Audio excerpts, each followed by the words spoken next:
return not only as stars, but also as executive producers. How did that dual role influence how you approached season two, especially as Will and Sylvia's friendship gets even more complicated?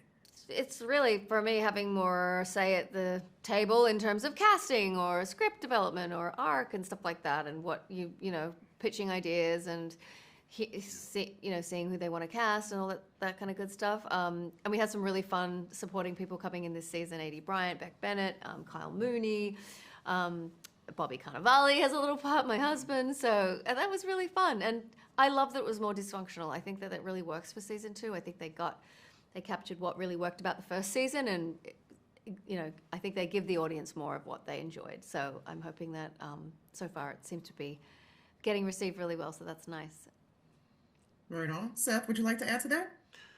Sure, yeah. I mean, my producerial role on this, yeah, is much less involved than on a day-to-day basis. It is more, yeah, sort of, the big picture casting stuff and sort of kind of marketing things and stuff like that. But and it's largely because Dick and Francesca just have like a very strong handle on the show and don't need a lot of interactivity. But yeah, and as an actor, it was thrilling to come back, and I thought they really found ways to bring my character to like new lows and to express sort of like a sad midlife crisis in new ways, and bring me to kind of a very relatable kind of rock bottom. What was most exciting or surprising for each of you to explore in your characters this time around? I mean, it was very fun to have Charlie, Sylvia's husband, kind of have the nervous breakdown, and him like quit his job and want to write a book and wear a fedora and stay at home. And she was like, "Oh God, no!" She was like, "This is my nightmare. There's nothing about this that I am enjoying or want to happen."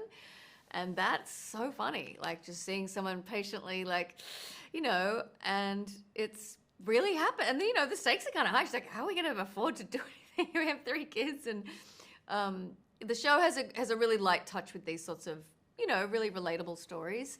So that was something that particularly I thought resonated with me. Yeah.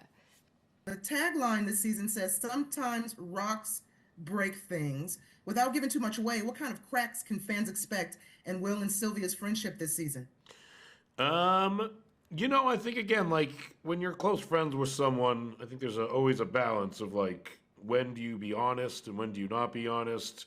When do you sort of tell them they're making bad life choices, and when do you kind of just support them and let them learn their lessons? And and that's something that they really struggle with throughout the season, to the point that my life falls apart and I end up living in her garage. And so I think that, but to me, that's very relatable. And I have many friends who have lived in my guest house over the years because of poor choices they've made.